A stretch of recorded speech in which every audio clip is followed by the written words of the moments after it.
You're the first of the official death squads to whom we've been formally introduced. Hey! We're recording the podcast! Shut up! Good morning to you, wherever you are, because it is... Morning somewhere! For September 18th, 2025. My name is Bernie Burns, sitting right over there. She's bright-eyed and bushy-tailed. It's Ashley Burns. Say hi to Ashley, everybody. I set my alarms early this morning. It's my mom's birthday. Can't miss it. Gotta wish her happy birthday. Just thinking about a way to work your mom's birthday in, but we didn't talk about it beforehand. Happy birthday, Peggy. It's her birthday. I feel like I'm channeling your mom these days because your mom has the massive Blu-ray collection. Now I'm morphing into that. She does. It's like her Blu-rays and DVDs have their own bedroom, and now so do yours. Does she have any Jimmy Kimmel Blu-rays, which are about to become a huge collector's item? You're going to want to get those on eBay if you haven't got them already. So this is pretty... there's no words, no adjectives anymore. I'm out of adjectives to describe what... Hey, maybe we should move to... We only one day a week, and we specify a day of the week where we talk about what I guess most people would call politics, but to me, politics is politicians, right? And voting. And elections and measures that are being passed. But it seems like that's not really the case with the way people are living their lives now currently. Lettuce on a hamburger is political and everything else. I mean, this leans a little bit more to it. We're talking about Jimmy Kimmel getting indefinitely suspended by ABC, who is owned by Disney. And I think everyone, well, I shouldn't say everyone. Everyone I've talked to has pretty much had the same reaction, which is like, holy shit, I got to go hear what Jimmy Kimmel said about Charlie Kirk. I got to go hear this to see what got him fired from one of the most popular talk shows in America. And then you go listen to the quote. I'm one of those people because I just heard about this before we sat down recording because this morning I was busy as every morning running around getting kids ready for school, making snacks and being like, do you have your bike helmet? And doing all that stuff and then getting the kid to school. I get home and the first headline I read is that Jimmy Kimmel's been suspended. And I was like, these must be some wild comments, but I haven't actually looked it up yet. Oh, you haven't? Here you go. You want to hear it? Here is what Jimmy Kimmel said about the murder of Charlie Kirk. Buddy will have them instead. At least it's somebody we can trust, though, right? We hit some new lows over the weekend with the MAGA gang desperately trying to characterize this kid who murdered Charlie Kirk as anything other than one of them and doing everything they can to score political points from it. In between the finger pointing, there was grieving. On Friday, the White House flew the flags at half staff, which got some criticism. But on a human level, you can see how hard the president is taking this. My condolences on the loss of your friend Charlie Kirk. May I ask, sir, personally, how are you holding up over the last day and a half, sir? I think very good. And by the way, right there, you see all the trucks? They've just started construction of the new ballroom for the White House, which is something they've been trying to get, as you know, for about 150 years. And it's going to be a beauty. Okay. Yes. He's at the fourth stage of grief, construction. I'm still waiting to hear, like, okay, so what's the part he got suspended for? That's it. I think everyone says, what is this thing he said that got him fired from ABC? And then you go listen to the clip and you go, what is the thing he said that got him fired from ABC? I mean, look, don't get me wrong. He's feeling a little spicy about the president, right? But that's not new. I mean, at this point is like SNL going yee over here. Like, SNL, how yeah. happy are they that they're on break right now? I would actually, I'd be curious to hear from the conservative members of our audience. Probably better to go to the Rushi website to do it rather than on Reddit because you'll just get downvoted to fucking hell. I would love to know what it is, what about this in particular that's worthy of being fired. He goes on, he does talk about it more. Like, I feel compelled. That's the place where everyone stops when they play the clip. At the risk of this being a rebroadcast of the whole show, here's what he went on to say after that. Demolition, construction. This is not how an adult grieves the murder of someone he called a friend. This is how a 4-year-old mourns a goldfish, okay? And it didn't just happen once. When I heard it, I was in the midst of, building a great, for 150 years, they've wanted a ballroom at the White House, right? They don't have a ballroom. They have to use tents on the lawn for President Xi when he comes over. If it rains, it's a wipeout. And so I was with the architects that would design. It's going to be incredible. And they came in, they said, Charlie Kirk is dead. I didn't know what they meant. I said, what do you mean dead? Charlie Kirk was shot. And they thought he was dead because it was so horrific, you know. And I said, dead. And then we installed the most beautiful chandelier, sconces you wouldn't believe. There's something wrong with them. There really is. I mean, who thinks like that? And why are we building a $200 million ballroom in the White? Is it possible that he's doing it intentionally so we could be bad about that instead of the Epstein list? And then he went on to talk about some other things that were not related at all to Kirk. Okay, it's critical, but is it spicy enough for an indefinite suspension? It definitely seems like if you listen to that monologue, it's something that's more critical of Trump than anything else. The only thing I could think is criticizing the way someone mourns, or maybe specifically the phrase MAGA gang, trying to point fingers. I did watch some other talking heads trying to break this down. I guess, although when then the FCC threatened basically ABC, who have now suspended Kimmel, that does sound like a little bit strong-arming, right? Yeah. So is it inaccurate at that point? Well, and I listened to some other talking heads like on MSNBC saying, well, you know, as a news program here, if we had said something that indicated that the political affiliations of the shooter were different than what they were, we would have to make a retraction and things like that. And they were trying to figure out, like, based on their own set of standards, how it affected. I don't think any of that applies to a talk show host. Do you? Not or late night? Not usually. I mean, they're generally not considered news. They're considered entertainment, right? Isn't that the whole reason that, like, the Fox News has always branded itself as an entertainment product and defended itself that way in court? Is the standards are different for entertainment and news? It seems like every day there's something new to talk about with whatever's going on in America with this incredible polarized extremism. I tell you there is, buddy, but like TikTok found a new home. Where is it? So did they announce the buyer? They did. They announced a new buyer. So it's an Oracle Silver Lake consortium, and they're going to take an 80% stake in TikTok. Here's what's weird about it is going to require people to download a new app, but they get TikTok, but they don't get TikTok, if that makes sense. Okay, let me think about this. They get TikTok, but they don't get TikTok. Like, they're now going to be a company operating TikTok, but people are going to have to download a new app. No one's using that. No one's immediately. Nobody's using that. Who's doing that? I mean, look, I will say during was it the great TikTok outage of January 2025 when it was down for like a day, a bunch of people went and downloaded, what was it? Something called like Red Note, right? Or like some other like version of that. So it's not. There are people that will absolutely download that, but I thought the idea was to get all the people that are on TikTok now using TikTok, like it's part of their everyday, and get them on that. When you tell them, okay, you can do that, but you have to go download a new app. I mean, how many people are just going to like, I'm going to go on Instagram. I know they get everything 2 weeks late, but I already have that one installed. Or Threads or Blue Sky or whatever and get that. And this is a growing thing I've been seeing lately is that as these decentralization doesn't seem necessarily like a bad thing, but with like Kimmel getting indefinitely suspended, I've seen people starting to call out the fact that we're now moving away from a shared reality, which is kind of an interesting way to look at it. If we don't have center points that everyone engages with or a lot of people engage with, if we just go to our small little tiny platforms, there is a problem that we can end up little pockets and we don't share a reality together at all. Right, where like we're just not even seeing any of the same things. Marjorie Taylor Greene she's in Congress, called for a peaceful divorce in the U.S. And it's like, is there another word for that? Yeah, I think there might be. I feel like there's another word for a divorce of the U.S. from itself. Well, you're probably saying a word that people don't want to say. Nobody wants to be the first person to say Civil War, even though somebody made a movie about that. By the way, Ellison is Oracle, right? Yeah.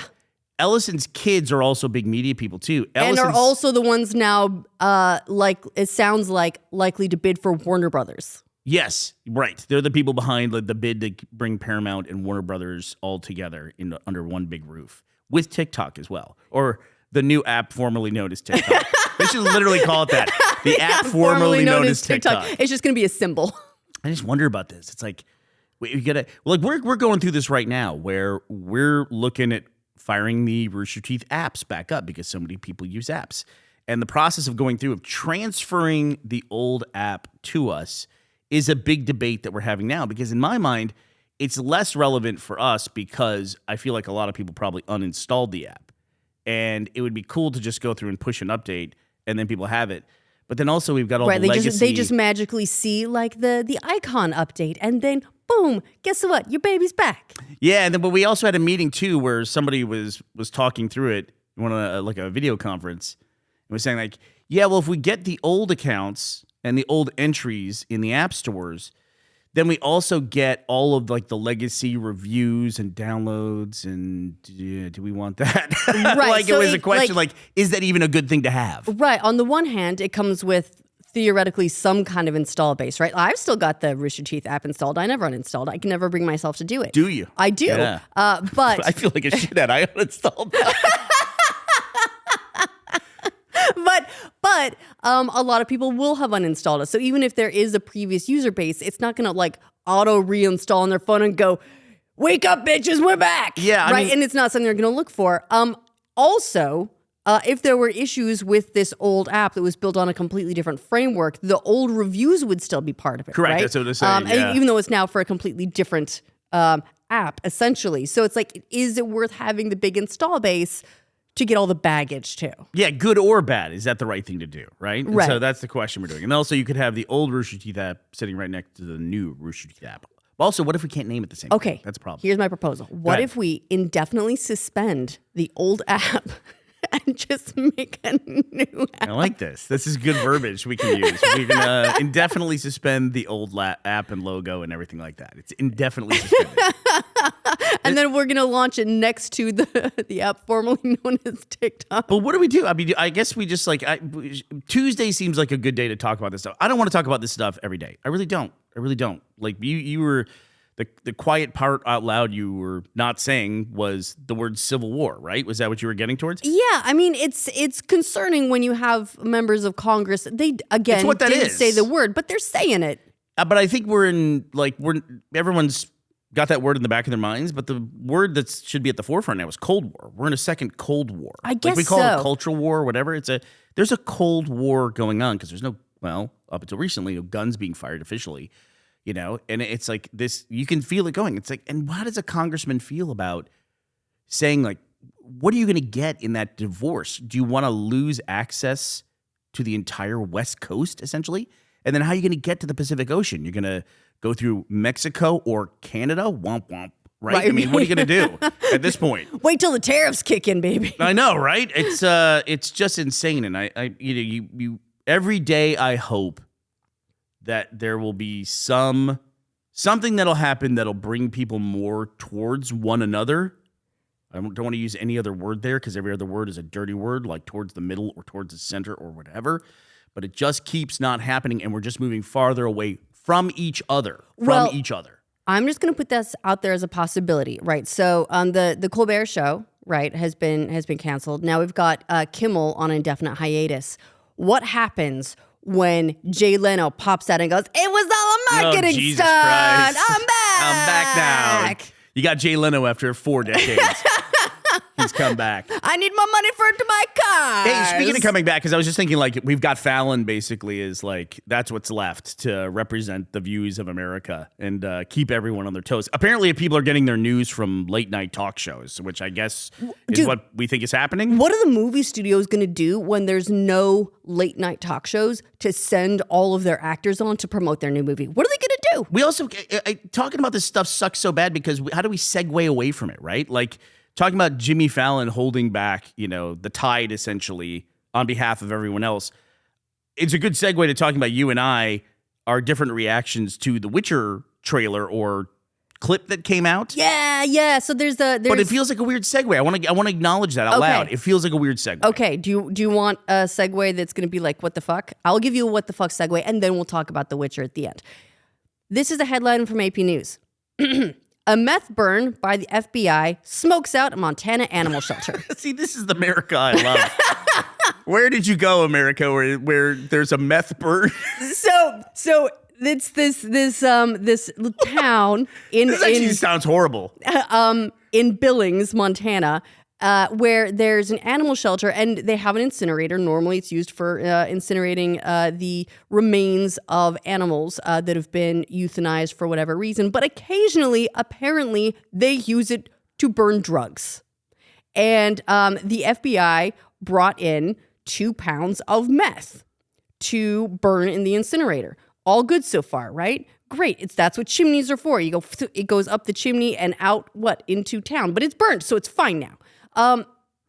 But there was like negative pressure. We've encountered this with our own fireplaces here in the house, where sometimes, especially if it's cold outside, whatever, there's this negative pressure and the smoke just comes back down the chimney and out into the room. And then we're swearing and looking for the fan to try to blow the air up the chimney, right? They were supposed to have a fan on hand in case that happened. It happened. They did not have a fan on hand. Oops. So just all the meth smoke came back into the animal shelter and smoked out the whole shelter. They had to evacuate. The guy who didn't turn on the fan was quoted as saying, oops. And I like, what do you do? Like, do you teach animals to line up in an orderly fashion? Like form a queue, and this is your nearest exit. Follow the lighted signs to your nearest exit, and then you're supposed to gather over on the playground. That's what we did when we had like fire drills in elementary they're gone school, forever. right? No, those animals are. They saw like an inch of freedom, and they're like, just make for the sun. That's what always drives me crazy whenever I watch a video like online of like an animal in trouble, like a deer that's got its antlers stuck in, and some human risks their life to try to help that animal. Because, if you get kicked by a deer, you're in big fucking trouble. Right. Like you're definitely, they got antlers. If they can get those near you, they could poke some holes. And when the animal finally gets free after all this effort of fighting the person who's trying to help them, because of course they think the human is trying to kill them. Because everything in the world is trying to kill them. Because everything wants to eat everything else. And then the moment it's set free, it just runs away. And I know in its head it's thinking, I got away. And it's going to tell its friends, it's like, you would not believe the day I've had. Right. I was stuck, and then this thing tried to murder me, but I got away, and I escaped, and I lived another day. I got away with guile and wits, not just pure fucking panic. Okay, so can we talk about The Witcher? Yeah, are we far enough away that we can actually talk about something else? Okay, we're far enough away now to talk about The Witcher. So there's a teaser out for the new Witcher. And the reason this is notable is because The Witcher is no longer played by Henry Cavill. He's now being played by Liam Hemsworth, right? And this was a very controversial recasting decision, right? Henry Cavill walked away from the series. He said he didn't like the deviations they were making from the source material. Also, at the time, I think he had an offer to come back, maybe as Superman. And so he had some other offers and was juggling some other options and decided to walk away from it. Meanwhile, Netflix said, hey, we have a series that people watch on our hands. We're not just going to shut it down. So we'll just recast the lead, right? The lead, who was the reason that a lot of people watched this show. Let's be honest, right? I mean, we go Henry Cavill, white hair. That's like the lead of every romantasy book there is out there. And so they recast him with Liam Hemsworth. And we've been over this with a fine-tooth comb. Every behind the scenes, there's set photos of Liam Hemsworth on the set. We're seeing with the wig for the first time. We're judging it. And so now there's a teaser out, and you're actually able to see Liam Hemsworth in action with all the effects on the scene as he's fighting a wraith and stuff, and it looks fine. Okay, so that's your take now? He looks fine? My take is he looks fine. But here because you didn't have a very positive reaction after watching it. It's fine. That's the thing. My reaction is it's fine. Give him a shot. It's not like, oh yeah, or like, oh wow, I didn't see this, but like now he's really sold me. I'm like, it's fine. You know what he's giving me? It's giving me like Christopher Lambert as Raiden in the old Mortal Kombat. That was what I took away from that teaser. Is it, you mean in terms of acting or in terms of the way he looks? I think it's the way he looks. I think it's the way he looks. There's some stuff in it that I may be judging harshly, and I'm not sure if it was always that way, and I gave it a pass because I really like Henry Cavill, or if this is new stuff that I'm now seeing. Like it's a fight scene against a wraith. And there's what looks like some fairly obvious like wire work flipping around a dragon and stuff, right? And I'm like, I feel like I can't see the wires themselves, but I feel like I can see the work being done. Does that make sense? Yes. One of the reasons that I think fans were concerned about the recasting was that Henry Cavill was also very heavily involved with the direction of the show and has a reputation of being a very nerdy dude who likes very fringe nerdy stuff like fucking Warhammer, you fucking nerd, and Witcher, like the Witcher books and things like that, and that he was leaving because they were straying too much from the source material. In this clip that they put out there, I think they went out of their way to show mechanics that were very faithful. I haven't read the books, but very faithful to the game. Like they were fighting a wraith and he throws down a Yurden sigil, which is a trap that gets laid that you have to use in order to fight race. And I thought, okay, they're whether or not they're openly acknowledging it, they're trying to show people that like we're sticking to the source material.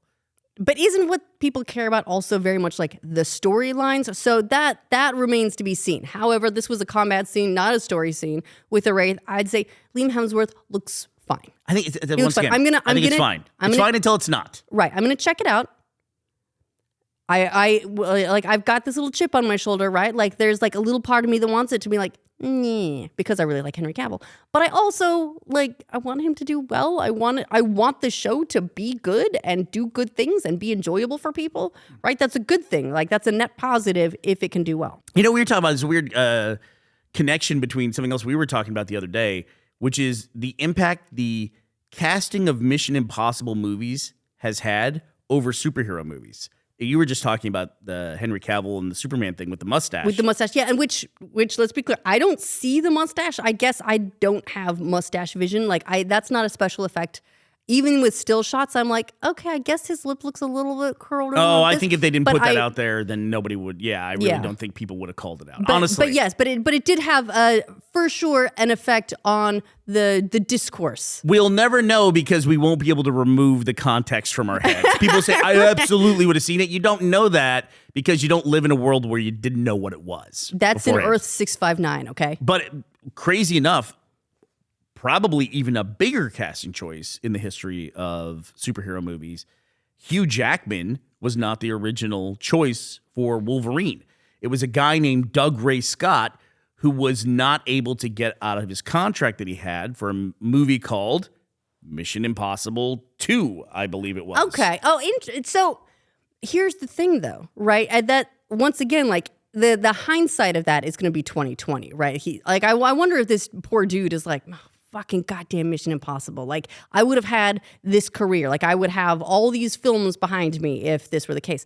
But would it have been the case? Or is it the specific casting of Hugh Jackman and the serendipity of how well he did in that role, in spite of not being comic accurate, right? Like, he was a departure from the comic style Wolverine. But he was so great and so iconic in that role that it's hard to imagine anyone else in that role now. And if it wasn't him doing it the way he did it specifically, would Wolverine have been a popular enough character to have the extensive filmography that he now has? My personal belief is there's been a lot of decades of refining these characters. These are beloved characters. What's a bad casting choice for a superhero so far? I can't think of one. Like, even going out and casting someone like Don Cheadle as Rhodey, War Machine. Okay, careful what you say next. Right, exactly. Very different from the character. And Don Cheadle was like this guy playing like Miles Davis and stuff like that. Beloved actor, but not someone I would think as being an action hero and cast as War Machine. Kills it. He's great in it. You know what I mean? So I think Wolverine's an exceptionally beloved character in the comics. I don't know that they could have done it wrong, honestly. And once again, how do you know? We can't take the context away once it's happened. Or because it's such a beloved comic character, would it have been easier to miscast it? Maybe, but give me an example of that. Liam Hemsworth. Yeah, you don't know that. You don't know that yet. I don't felt like we're talking about iPhone 5s coming out. Like, what is a tremendously beloved comic book character that was miscast? Yeah, and then the thing is, you're right. We will never know what the alternate is because, we don't live in the world where that happened. So now that the Mission Impossible franchise is done, Ashley, we'll never have a miscast again. Right, now superhero movies will finally have the chance to shine, finally, after all this time. They're about to hit peak. Just you wait. Well, who are we casting in our comic book adaptation this week, Ashley? All right, big shout out to the new Wolverines, Keith Hunt and Monkey Butlers. Thank you both so much for sponsoring this episode of our show at patreon.com/morning somewhere and roosterteeth.com. And thoughts go out to everybody who has lost their job over at Jimmy Kimmel Live. Guillermo, we're hiring if you're looking for a new gig. All right, that does it for us today. September 18th, 2025. We will be back to talk to you tomorrow. We hope you will be here as well. Bye, everybody.